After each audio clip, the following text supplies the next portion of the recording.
I'm so excited to be chatting with Mina Raver, who is the co-founder and CEO of Catalystium, which is an amazing company. It's a neurotech company that is building resources and what Mina calls non-invasive assistive tools to help neurodivergent professionals. And one of the main apps that she's built is called BetterCEO, which helps business owners with ADHD just stay on track with stuff, which I think is so valuable. And so, yes, welcome, Mina. Say hi, share with us how you're doing today, and yeah, anything like random facts you want people to know about you. Cool. Well, hello. I'm so excited to be here. I am building non-invasive neurotech because I have found that in the neurotechnology industry, which is like a branch off of biotech, everything is invasive. They're building like chips to electrocute you when you get too excited. No. Electrotherapy, which has its place probably somewhere, but not as a chip implanted in your brain. But it's all stuff like that, things to change us and make Mm. us more typical, I guess is the kindest way to say that. And I had I have this vision of a smaller world being closer Mm. together, and not just a smaller world, but I'm like one of those far out, yeah, let's go to Mars people. But the first people to go to Mars are not going to be your like neurotypical accountant who was born for counting. They're wonderful. I'm not like don't like those people, but I love those people. And also they're not strapping themselves to rockets and taking their whole family to start a new life on another planet. It's going to be the people with ADHD and autism and like who are willing to do these things. And so if we start taking that away, if we start limiting the spectrum of cognitive experience, we limit Yes. our access to problem solving. We limit our access to vision. We limit our access to all of these things that can propel us to the things that I want to see: a smaller world, a happier, healthier world, and maybe a few more worlds to go along with it. Oh my goodness. I love that so much. Yes, to all of those things. I absolutely affirm all of that. Where there is no diversity, there is no sustainability, right? We see that in nature. That's part of the evolutionary process of species being diverse so they can survive a variety of environments and climates and Precisely. circumstances. And this is something that I talk about a lot in terms of like neuro inclusion, accessibility in the workplace is innovation comes from neurodiversity. You'll have no innovation if you have like neuro homogeneity. I don't know if that's a thing. I just made it up. But like if everyone's thinking the same way, there's nobody there to say, "Ooh, but like what if we did it this way?" Yeah? Anyone try that out? Anyone see what happens? Right? That curiosity, that willingness, like you said, the willingness to explore other worlds, whether that's literal other planets or other worlds of thought, idea, is so much a part of neurodivergent brains. And it's something that has, I love how you talked about wanting to support and empower the diversity of thought rather than creating more typical brains, right? And something that you wrote recently that I love, this statement is so powerful. You wrote, what is lost from shutting down my natural thinking process is far, far more valuable than whatever I achieve while masking. Yeah, I believe that's true for everybody. I absolutely do.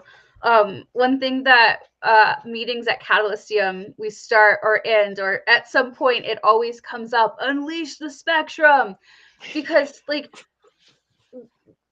for there is no such thing as typical. There is a bell curve, and there are people who are closer to the center on that bell curve. What is lost by pushing them toward the center is far greater as well, right? Like the more we unlock, or let me reverse that. The more we build systems to support and direct the productivity of people versus people being forced to conform to rigid systems, the greater our likelihood for creativity, the greater our likelihood for survival, and the far greater our likelihood for joy and thriving. Yes. We just do Yes. better when we're unleashed. And like, this is the cool thing about tech. Like, I know people are really worried about like AI, which is really just advanced pattern recognition. In, you know, it can feel uncomfortable because it's speaking back to you very humanoid like, but language is a system and systems can be learned, and that's why that feels so invasive on humanity. But we have been forced to compute for a very long time. Human beings do not process information in a computing way. We are capable of that to some degree, but by being able to take our thoughts and ideas and put them into something that can compute them, we release our brains, our personal CPUs, I guess, to be more creative and expansive, and um, to catch more things that we just keep missing. And so I'm really excited about it. I'm really excited about that whole spans of cognitive experience that can be unleashed here Yes. for everybody. Oh my goodness, that's so exciting and so Yeah, inspiring. I'm just I want to like, see the accountants let their freak flags fly too. yes. Yes, I'm eating up everything that you're saying. And I see how, I mean, my brain is super systems thinky, and so I always go back to how the like homogeneity is the goal of like white supremacist, capitalist, patriarchal systems, right? To just like conform everything into one way, one path, one look, right? And that has done so much harm and violence to humanity over the centuries. I don't need to tell you this. And it's becoming more and more radical to be resisting that sameness, that neuronormativity or heteronormativity. um and and it is disruptive for people to embrace identity of neurodivergence and say, yes, I do think differently, and no, I don't want to conform to your way. I want spaces that allow me to flourish in the way that I'm designed. Yeah. I mean, and I used to think it was like, I used to think things like, oh, I'm antisocial. Oh, I just want to be left alone. You know, I used to believe things like that. And with the pandemic, I kind of brought my family and receded into the woods. And we have just gone wild. And this is a very divergent place. Let me just put it that way. There are markers in every room. There are post-it notes, those big giant post-it notes in every room. Most of the walls are actually dry wall or dry erase paint, like very divergent house. And I started to realize that I miss people and really had to think about, oh, but I don't like people. But the reality is, I love people. I love to watch them. I love to play with them. Like, I love to be involved in people-y things. But too much of our social systems and social structures are about conformity and producing, not productivity, which is a creative act, but producing, industrialized producing, that you don't get those experiences. So I laugh when people are like, well, if you don't send your kids, they're not going to socialize. Socialize to what? Yes. To what? It's good to see more opportunities to break away from these things. And historically, like evolutionarily, it makes sense to have gone through a period of control through conformity, right? I have this vision of human beings. You know, at one point we were down to like, is it 20,000 or 2,000? It was some minuscule number of human beings. We almost went extinct. And it's this period, right, where we could use fire, we could harness fire, but we couldn't create it. And it's kind of, to me, I envision it as like the birth of the modern human species, when we could finally start creating fire. Because just post creating our own fire, then you start to see all these domestications. With the domestications, you start to see the realization of the importance of male and masculinity and procreation among mammals, right? And so you start to see the pantheons of mother goddesses expand into starting to include gods. And over the period, you start to see those gods starting to take over through war and concepts. We get, 2,000 years ago, we get our first one god king, which is different from monotheism, because it's polytheism. But he's like, all right, we're going to get rid of the pantheon. This is, I want to say, Akhenaten, Egypt, pre-common, like the first one god king. And then you see that kind of evolve into monotheism, and the entire history of monotheism being in conflict with materialism and material science, because material science is hard to harness, right? We want to use science mostly to make implements of destruction, but we want to own science. And so there's this evolution that comes from this period of being completely at the mercy of what they were imagining of as a benevolent mother, and the following 10,000 years of rebellion against that feeling and that fear, evolving one step after another to masculine male inclusion, to mass dominance, which doesn't have, I don't think, has a gender. I don't think dominance has a gender, but I don't think anything has a gender, but that's me. To the point where you get this mass structuralization of things that should be more plastic. Human relationships, ecological relationships, systems of productivity, and systems of production. Squeezing everything through systems of production until we get to this point where it's like production doesn't matter anymore.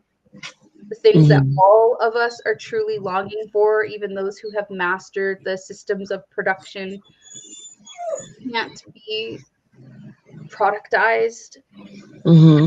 There's this mass, I don't want to go with singularity, but there's an incursion point now where we don't have anything to be afraid of. We have built all of the systems, structures, and organizations to be able to protect ourselves from nature's wildest whims. But we're still trying to figure out how to create the plasticity of social structures to be able to protect ourselves from each other. So I'm glad that we had this period of like patriarchal dominance, I guess, for all that it's contributed to understanding, organizing, systemizing, and productizing. And also, I think it's in everyone's best interest that we now take what we learned, take and release, and move the fuck on. Like, Yes.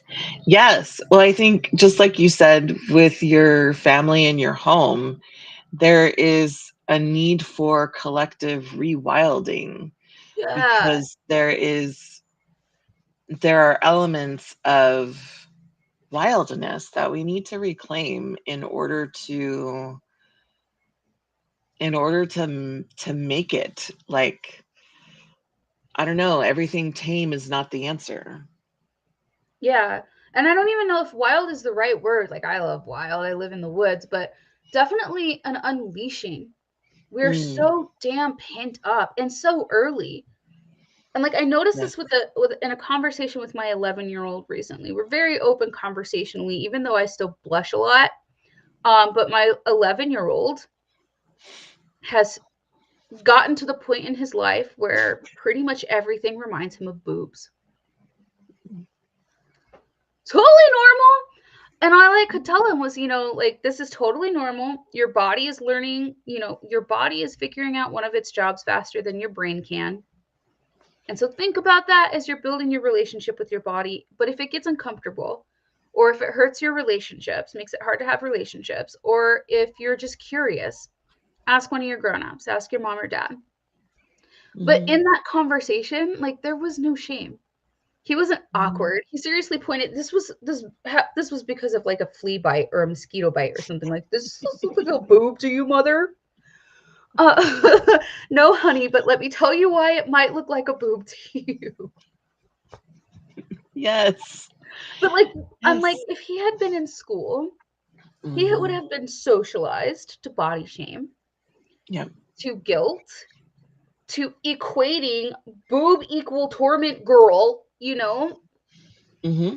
But no, it's just this perfectly normal, perfectly natural thing that he brings up and then goes about his damn life building Yes. relationships and learning more about his own body and its reactions to things and how to operate his damn body as a mechanism that Yes. belongs to his mind and his higher self. As a matter of course. Mm-hmm. I And love what you just said there. Learn how to operate his body as a mechanism of his mind. And you said something else there. I forget that the second piece. But I feel like that's so much of what kind of like the neuro inclusion movement is about, of realizing, hey, we were all given the same user manual and we don't all have the same operating system. So those of us who are coming into this identity later in life are realizing, oh my gosh, like I don't have this like junker of a machine. It's that I got the wrong manual. So the troubleshooting, options were making my machine worse because they're not designed for my machine. yeah. And that, I love the word you used, unleashed. I feel like so many people who are coming into this awareness are experiencing that feeling of being unleashed, and it's liberatory, right? As for individuals who are like, wow, I'm not a failure. I'm neurodivergent. I just work differently. That's liberating, right? From the self shame that has been, well, I don't even know if it's self shame, but like the shame that's been put on by society of like, you're lazy, you're flaky, you don't do things right. Mm-hmm. And to be released from that and, you know, allowed to explore the expansiveness of what our minds and bodies truly do, um it's extraordinary. Mm-hmm. And I see that, like, those those instances of individual liberation are naturally going, if we continue to foster and support them, are naturally going to lead to more collective liberation. Yeah. It's metabolic, right? Like the Mhm. individual liberation is fuel for this metabolic behavior called creativity. Mhm. And like I think a lot of people think of creativity as just creating art or pieces that are meant to be adored and not necessarily functional. Mhm. Two things on that. One, that's ridiculous. Art is functional if you understand that your brain should have a whole life, not just the Mhm. things that it operates your mech to do on behalf of the systems that exist, right? Mhm. And also creativity is productivity. It's part of the entire metabolic process. And again, I define productivity separately from production where Mm-hmm. production is very mechanical and productivity is very metabolic. The ability to achieve more with less stress, Mm-hmm. and those achievements are based on your desire, not on your quota. Yes.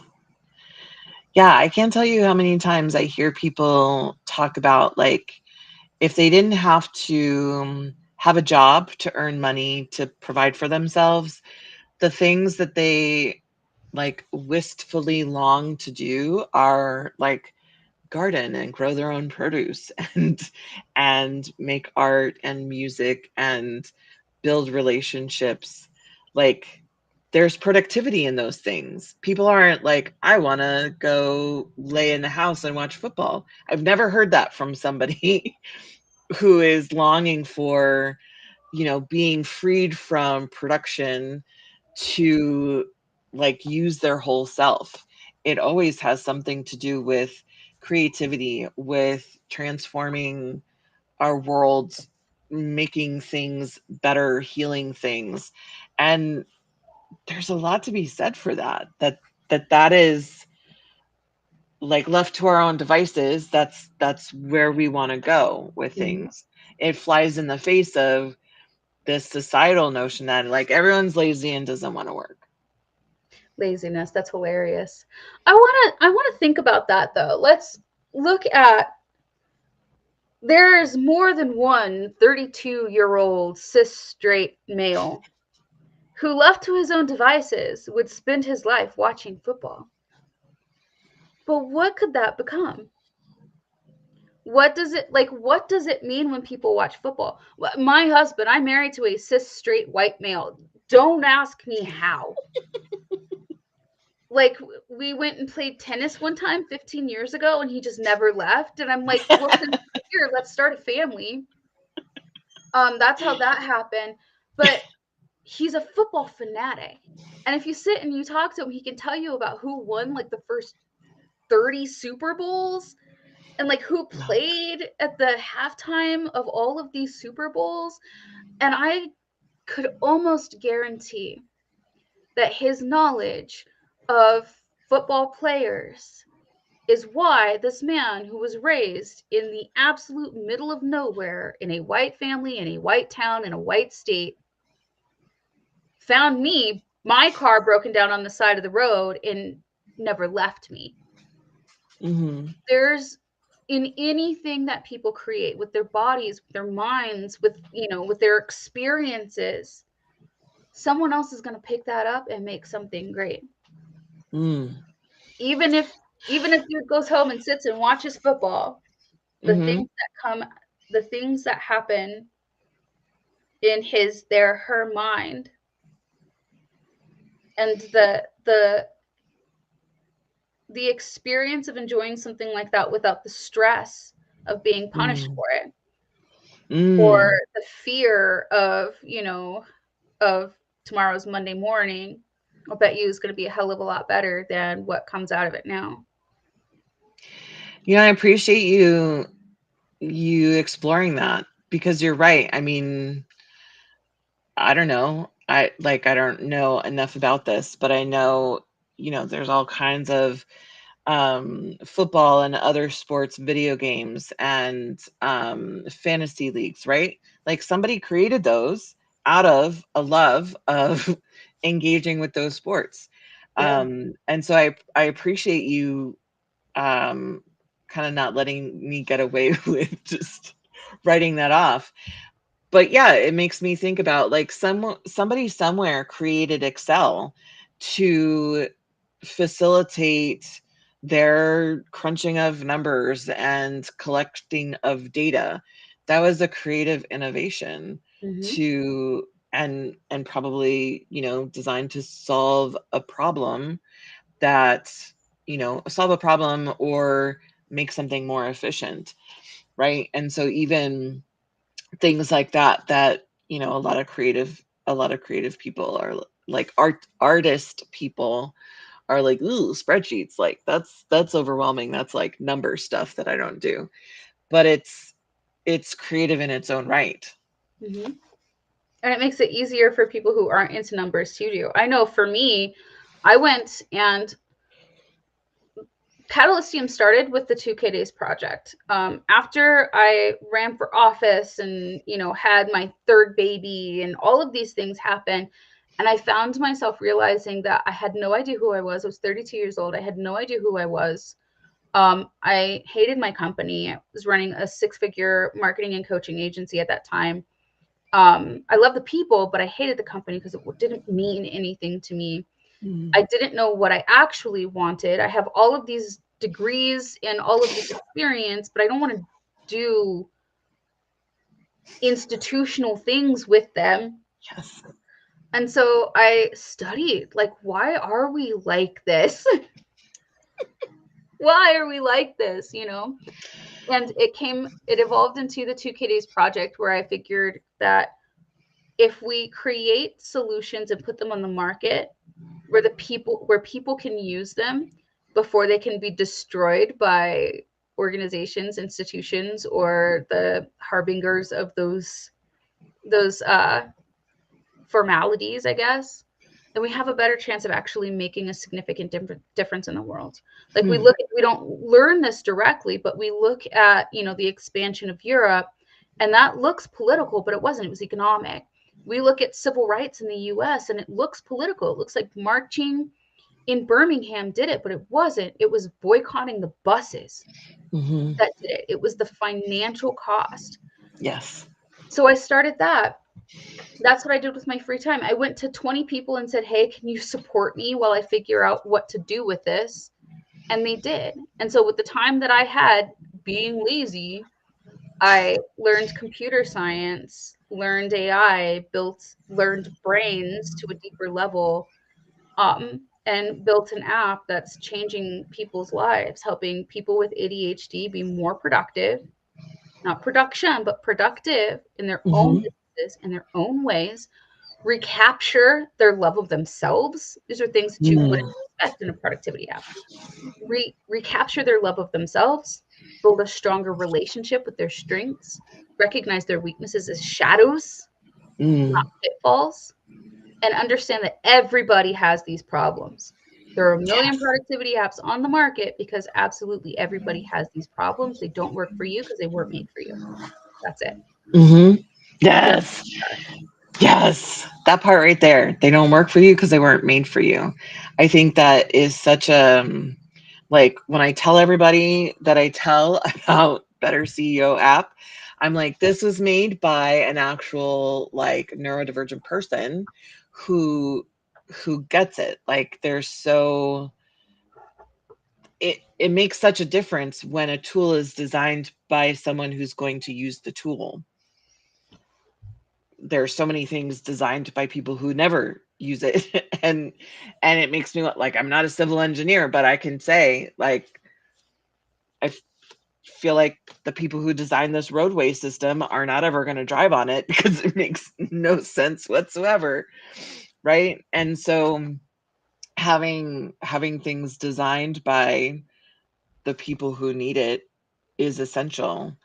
Um, it's extraordinary to me that you're like, so I just, like, decided to learn computer science and building apps and, like, learn more about the brain because I was fed up with stuff. I think that's extraordinary.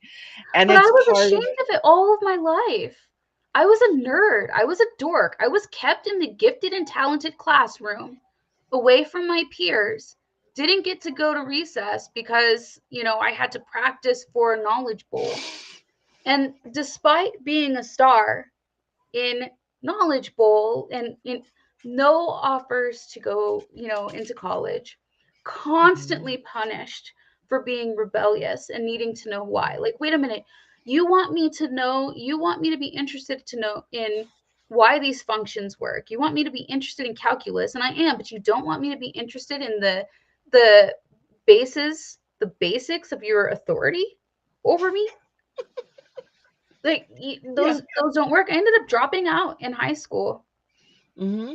You know, there Yeah. we're all like this in some way, to some degree, having been not just not just marginalized for our differences, but socially ostracized, Mhm. or at least not socially helped or acknowledged for our Mhm. strengths. So I love to hear now, oh, that's amazing. That's exceptional about you. But Mhm. before, I mean, before I became fully verbal, even, right? I'm also on the Mhm. spectrum. I wasn't fully verbal till 8. I have Mhm. synesthesia when I was verbal between, 4 and 8. I would get my colors mixed up with the other things that I was trying to see, especially in math. I was diagnosed with Mhm. schizophrenia. It turned out to be Mhm. synesthesia, right? Yeah. And so there's all this trauma underlying our identities. And I don't want to say especially when we're identified early, because I just don't know. But Mhm. the earlier these systems of diagnosis get to you, the sooner they start using it against you. Mhm. I Yeah. want a reclamation of the self for neurodivergent people. Mm. Oh my gosh. Yes. A reclamation of self for neurodivergent people. Yes, I'm on board with that 100%. And I see that in I see how as how I have been doing that as I, am a late identified, like coming into reclaiming things as a sense of I'm proud of this identity versus, kind of like the social model of disability versus like the medical model that like pathologizes all the things. And one of the things I remember several years ago talking to a friend, I was like, so I'm pretty sure I'm like some kind of neurodefiant, but I don't really know what. And she was like, what is that? I was like, like, I don't know, maybe ADHD. And she was like, neurodivergent. And I was like, yeah, what did I say? She's like, you said neurodefiant. And I was like, oh, okay. I I really like that word actually because it's reclaiming like Cooks. I have been called defiant plenty of times in my life because of that wanting to know why, wanting to have context. I've been told I'm disrespectful to authority or I'm challenging authority. I'm, just being difficult, right? Because I want to know why. I want to understand things. Like none of myself flew in the super religious world in which I was raised. Oof. And so for me to reclaim defiant as like, hell yeah, I'm defiant. I don't want to be compliant. I am proud of the ways that my brain and body have resisted the the intense attempts to conformatize or typicalize my brain. And I'm proud of like having survived that to come to a place where yes, I am happily and openly and creatively reclaiming these parts of myself to Mm. say these are good and beautiful ways that my brain and body works, and this environment is what is disabling to me, or this system is what is disabling, or these beliefs about how we're supposed to act is disabling. Hell yeah. Do we have a minute to talk about defiance? I want to talk about defiance. Yes. Is that Yes. cool? Because I don't believe it's true. And this is something that I really, really struggled with, right? Because being a black girl ish, being being a black whatever I was as a youth in impoverished places, 2E, my ADHD was originally diagnosed as oppositional defiance disorder Mm, at like it 8, doesn't surprise right? me. But I've always heard oppositional, defiant, aggressive. But here's the thing. I have, and it's pathologized now.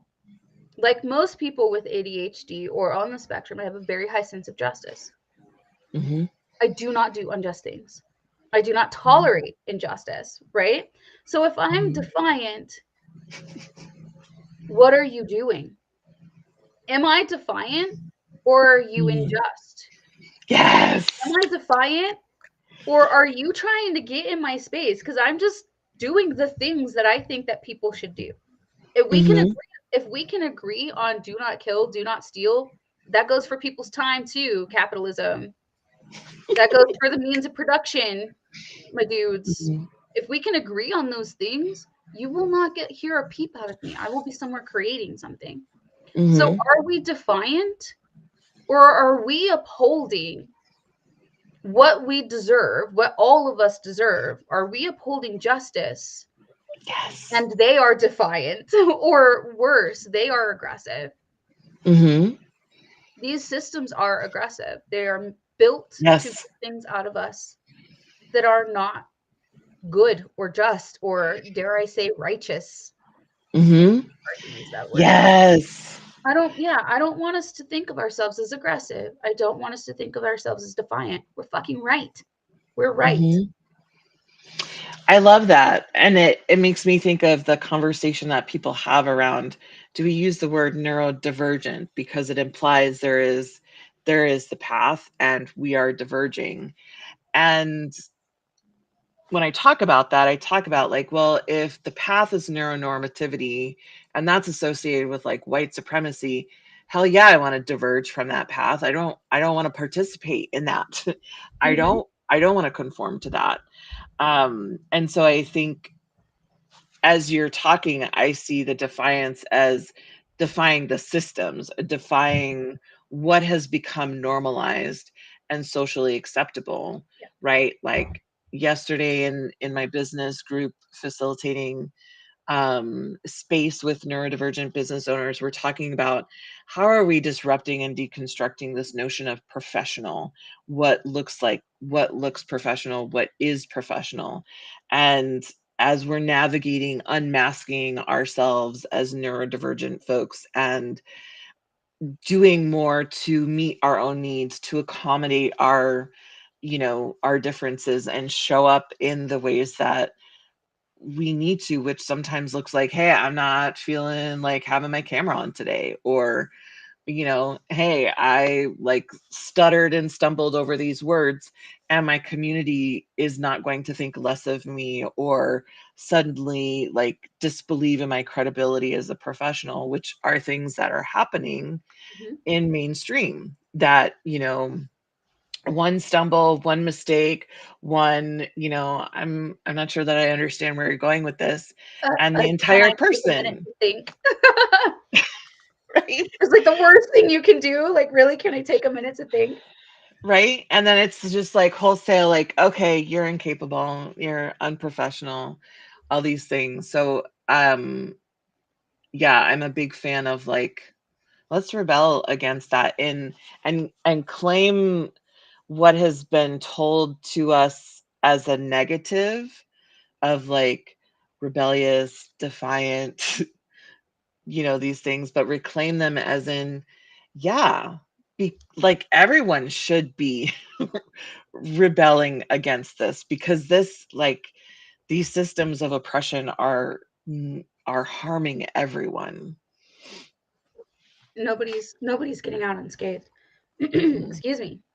It's always mm-mm, interesting to watch the pupils dilate in cis straight males' faces when you talk about all of the ways that patriarchy has robbed them mm, historically and traditionally from things like bonding with their children. Uh, mhm, the courage to rebel. mhm, It always starts with women. We put men at the forefront, but mhm, it's always women and non-binary people who mhm, start these revolutions every damn time because of the crumbs that mhm, males are given in this self-policing hierarchy of patrio capitalism. mhm, It's sad, but you can see the longing in their faces instantly mhm. of like Yeah. wanting a friendship, a real friendship. Like I want to, Yes. I don't want to just have kids. I want to be a dad. Mhm, And like it's been awesome, amazing watching everybody from younger Gen X to now Gen Z having their first round of kids and how common it has become for dads to be stay-at-home dads and love Mm-hmm. cooking and love, all of the things that have been forced Mm-hmm. on typically or at least identified women, Mm-hmm. because these are things that are worthy of loving. They're Yes. enjoyable when you feel like doing it, but Mm-hmm. men have been robbed. These systems don't help anyone. And it's interesting to see when people realize it and have someone acknowledge that Mm-hmm. you too have suffered from this. Yes. Yeah. Go And and get yourself a real relationship. yeah, give yourself permission to be unleashed into whatever it is that you desire doing. Oh my gosh. This has been such an amazing conversation. I have to wrap us up, but just know I would love to keep talking for a long time. So I'm probably going to invite you back so we can do this again and talk about more amazing things. Before we wrap up, though, I want to check in with you. Do you have any projects or programs that are coming up that you want people to know about? In addition to what you're doing with Catalystium and BetterCEO. Sure. Excuse me. Team is in the middle of producing a free productivity with ADHD mini course. It's going to tell you all about your brain, the reasons productivity doesn't typically work for you, and why you should be very, very proud to be so fortunate to think the way that you do.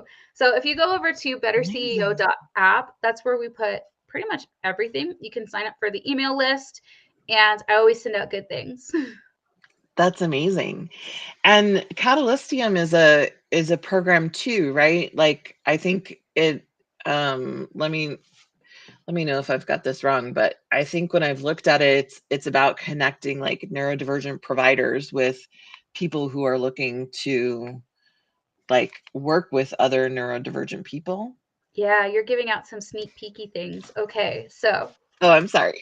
no, it's okay. So economics as a form of rebellion dictates that we support each other. Mhm. The Catalystia marketplace is a place for us to build our own divergent economy.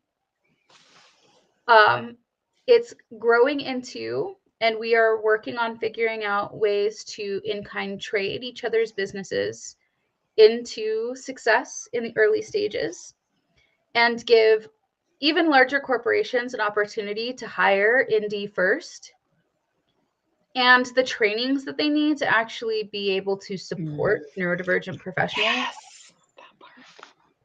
to the point where we can actually showcase just how exceptional we are. So, email list, and you'll be the first to know when all of that is ready. But yeah, there are big things happening there. That's so exciting. Sorry, I blew some secrets. I didn't know. I remember I was like exploring your Catalystium website and I was like, this is amazing. Why are we not talking about this more? So, It's growing. whoops. Good enough isn't good It's enough growing. for the people that I love to serve. So we're going to. I've been keeping the lid on it until it gets even better. But I yeah, love that. I'm glad your people learn first. Yeah, well, I need to connect you with somebody that I was talking to on the show last week, Caitlin Fisher, um, has been wanting to organize and is beta testing kind of like a similar like a trade not non-economy of like, hey, I need somebody to like call and cancel my gym membership and I don't have the bandwidth, and somebody else is like, cool, I'll do it, and what I need is this thing over here. And so the idea of like, can we put our energy and our resources to work for each other, because for many neurodivergent people doing our own shit is really hard, but like, yeah, I'll go and organize your pantry all day long. Mine is a mess. So kind of mm, putting that to work for collective care. So I love these ideas that folks are coming up with, and I just like can't wait to see how these things bloom. So thank you so much, Mina, for being here and talking with us. And yeah, I'm like on a brain buzzy high right now. Awesome. Awesome. Well, thank you so much for having me. And to everybody listening, go make the world smaller and more weird.